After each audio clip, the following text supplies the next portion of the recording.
Rafi Devers just got traded to the Giants in a blockbuster deal that is shaking up the MLB. We're going to talk it down, break it down, and explain both points from the Giants' point of view, from the Red Sox point of view, just the trade in general and how I'm going to rate it and how this is going to shape up the tenure for both these teams and the rest of the career for RAFAEL Devers. Let's get into it. All right, first off, this is a crazy trade. I think the Red Sox were rolling. I mean, they just beat my Yankees in 2 straight series in 1 week, pretty much, from one weekend to another weekend, and he's been raking. I mean, this is a hard bat to lose in the lineup. I know that he isn't playing third or isn't playing first, and the whole fielding situation, we'll break that down a little bit more. But just looking at the player of Devers and the package you're getting back, to me, it is just not significant enough to enjoy this trade, to feel like this trade has any meaning to it. Some people are saying Luka trade. I don't think it's the Luka trade because I almost felt that a Devers trade was going to happen earlier in the season. But I do feel like when you look around, it didn't feel like this was going to happen now at any point, but maybe teams just weren't looking to buy and give up pieces early enough in a season when things could go wrong very fast. But the Giants, who have to battle with the Dodgers and the Padres, feel like this is the time to get a big bat and a big contract that they've been kind of waiting to spend. Yes, they signed Willie Adames in the offseason, but I feel like they've been waiting to spend money on a big superstar like Devers, and they're going to have him for a long time, and the bat isn't slowing up. He's a bona fide star. So I think, to me, the Red Sox are rebuilding. I understand that. I still felt like they were contending this year like we thought they were going to be, or how I thought they were going to be coming into the season. I thought this Red Sox team was kind of scary, and if any of their prospects kind of started to shine, that they could be a scarier team. Bregman was playing really, really good. It just doesn't feel like this was the right time to trade him. But they found a piece and they got rid of that big contract, I guess. But when you look at it from a Red Sox perspective, you trade Mookie Betts away. You now trade Devers away for practically not a lot. I mean, you're hoping James Tibbs or Jose Bello. I don't know those prospects very well. But Jordan Hicks has been terrible this year. I think he got moved back to the bullpen. Kyle Harrison is another starter who got sent right back down to AAA from the Red Sox. It just feels like they were dumping contract on a guy who's going to make an all-star game under contract for 4 years. Like, this isn't, okay, Devers is on an expiring contract, let's get some pieces out of him because we're not going to be good this year. It kind of feels like they threw in the towel after just whooping ass on my Yankees. I don't know. Another point I was thinking about and talking to my dad about was, if the Red Sox young stars, if Campbell, if Roman Anthony, if those guys, or if Marcelo Meyer, if Tristan Cassis was healthy, and we saw some really big leaps, and these prospects are legit. I'm not saying that these three, the big 3 prospects for them, aren't going to be legit. I think they will. I think that they need time to blossom, to grow. But none of them have showed to be, oh yeah, we can make up for that. 3 of us can make up for Devers' bat. Right now, no. Meyer has not been good. Anthony has less than 25 Major League at-bats, I'm pretty sure. And Campbell, apart from April, has sucked. So you're getting away from a bat that has been electric, a franchise player, your franchise player, homegrown, built, signed at a young age, and has moved up, won a World Series with you guys, has been to long playoffs, built for the moment type of guy, and you kind of just say farewell at a random point. It's not even trade deadline. It's June 15th, and Rafi Devers is out the door for what? For what? And it just boggles my mind that this trade happened after how the Red Sox have been playing, the turning of the corner, the momentum shift that I feel like has happened or did happen for this team. But again, I'm sure it's not going to affect the Red Sox as much, in my opinion, because there isn't that much of ties to Devers on this squad, in my opinion. I'm sure Devers has friends and stuff in the club. That's not what I'm saying. but I think that it will kill more of the fan base's love.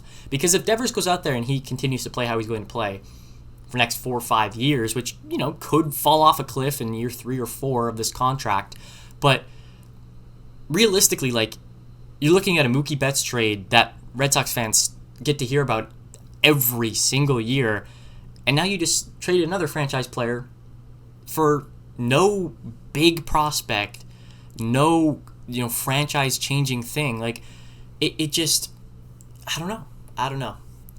Clearly the Red Sox probably see something in Jordan Hicks they want to fix, and I'm sure I think Jordan Hicks' stuff is disgusting. I genuinely do think Jordan Hicks is really good. If he can turn the page, he can be a bona fide star. Like, I genuinely believe that. But is he Devers worth? Like, to be the key point in a trade just feels wrong. It feels wrong. So, that's from the Red Sox side. On the Giants side, they finally go out there, they get their piece, they get their guy at third base. They just signed Matt Chapman to a longer contract, which I don't even want to know how they're going to figure that out. It's hard to just place a guy at DH. I know Devers is not a good third baseman at all, but like, for however long his contract is, I actually don't know, 4 or 5 years, I'm pretty sure, $250 million or whatever, to put him at DH no matter what, I don't love, right? As a Yankee fan, I would have loved for Stanton to be able to play in the outfield for a little bit longer. It sucks, right? We're seeing the implications of it now, where we have like a Ben Rice who's going to have to like alternate, platoon batting and all that good stuff. But at the end of the day, the lineup gets better on a scary Giants team that has had struggling pieces like Willy Adames. And for Matt Chapman, who's out for a month, you come back, you get a good glove at third and a good bat in Chapman's, and you got to figure out where you're going to place Devers, if it's at first, if he's willing to do that, because it's a new franchise, right? Like, people are like, well, Devers isn't going to play third, he isn't going to play first, blah, blah, blah, blah. Well, dude, understand that Devers felt betrayed with the signing, because they thought Bregman was going to play second base. He was going to have his third base because that's where they signed him to play. And now the Giants trade for him, and they have a better third baseman than Bregman at third. You're not going to put Matt Chapman at first. I personally don't think so. Chapman is one of the best gloves in the game at third. I mean, him and Arenado, in my opinion, and Machado to be fair, but like, just disgustingly good at third. You're not going to put one of the worst third basemen in with the glove at third. It just doesn't make sense to me. But again, this is a crazy trade. Again, for the Giants, I think this puts them one big pitcher away, or a trade away. I guess they could still kind of upgrade in the lineup card as well. But like, one big starter, one big reliever, couple pieces potentially away from like, them and Dodger, NLCS. Let's get ramped up for it, and World Series bound. For the Red Sox, I don't know. I don't. In my opinion, this sets them back. I'm gonna look at it. Okay, I'm gonna try and change. I'm gonna try and change my mindset. I'm gonna try and change it from like the Red Sox. Okay, Devers wasn't happy. He was not happy being a Red Sox. Okay, sure, he wanted out. He didn't request a trade, but maybe just in the clubhouse, he's checked out of being in this organization that clearly, in my opinion, did not value him to the extent, yes, he didn't want to play first, and then he didn't want to play third. But I almost thought it was funny when they asked him, hey, can you play first or third when injuries happen? And he's like, nah, I'm good. You guys asked me to be the DH. I thought that was kind of funny, to be honest. But if you're the Red Sox, you get rid of a big contract, you ramp up for free agency. But again, it's not even a free agency where you, like, last year would have been a better time. Yes, you don't know this Devers stuff is going to happen, but then you can go out there and offer another $250 million to Juan Soto. The free agency this year isn't as like top tier.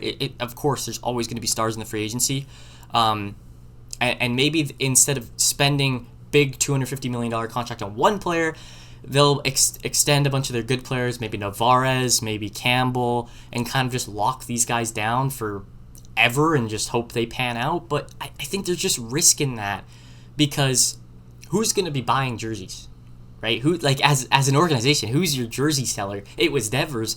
Now you're hoping guys are buying Crochet. Fair enough. I love Garrett Crochet as a Yankee fan. I have him in fantasy baseball. He's disgustingly gross. One of the best pitchers in baseball. But, like, who's the face of your franchise for a big organization like Boston who have Devers was the big poppy reincarnated to play that role, at third and to be that guy for them, and now he's just gone. And I'm excited to see what the next month looks like for the Red Sox if they kind of ship Bregman away. I don't think that's out of the equation, because if you're Alex Bregman, you signed a 2-year deal with an opt-out after 1 year. So he can leave next year if he decides the Red Sox is not the place to be. Now, he had an amazing first half, or whatever you want to count it, when he was healthy. He was disgustingly gross. But why sign there? If you're Bregman, you're on the second half of your career. Go play for a team that needs it. Like, not saying the Yankees, but, like, Yankees need a third. There's so many teams that need a third baseman. Go out there and go find a trade. If you're the Red Sox, not that I would request one, but maybe the Red Sox in the back of their mind are like, we're not winning this year. I don't think they are now. The prospects could show up and I could, shut my mouth, but I just do not see the Red Sox making a run this year. And why would Bregman stay?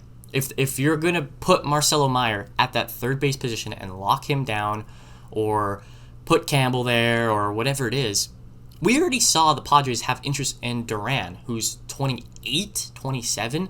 Do they go away from Duran and go super young?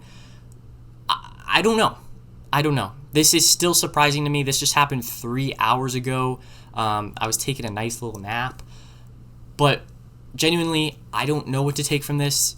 It is very similar to the Luka deal, where saying it, I don't know if the Mavs are going to be insane after this with Anthony Davis and it's just going to click. Did that end up happening? No. Did they somehow get the lottery pick? Yeah, they did. Maybe some luck is going to fall into the Red Sox lap for bad trades. It seems to be happening in sports. But to be honest, I don't like this trade. This is a trade you could look back on in a couple of years and say, man, you got fleeced. And the only thing the Red Sox organization could say is we dumped a big contract of a player that didn't want to be here, and that's all we got. I guess I'm very excited to see Devers in a different uniform than Boston as a Yankee fan. I love Devers. He's like one of my favorite players in MLB The Show. I know it's like corny, but like his swing is gross. I mean, watching him crush baseballs, it's something to watch, and I'm very happy I can watch it from a different point of view than Boston and get to see him less every year because he's a Yankee killer. Killed us one more time and dipped out. I respect that. But this is crazy. Literally mind-blowing stuff. Jordan Hicks, Kyle Harrison, James Tibbs, and Jose Bello. Jeez. If you guys enjoyed this video, remember to like and subscribe. We got lots of content coming. We got football season around the corner, and we're going to be talking all stuff baseball throughout the rest of the year. I'll catch you on the next one. Peace.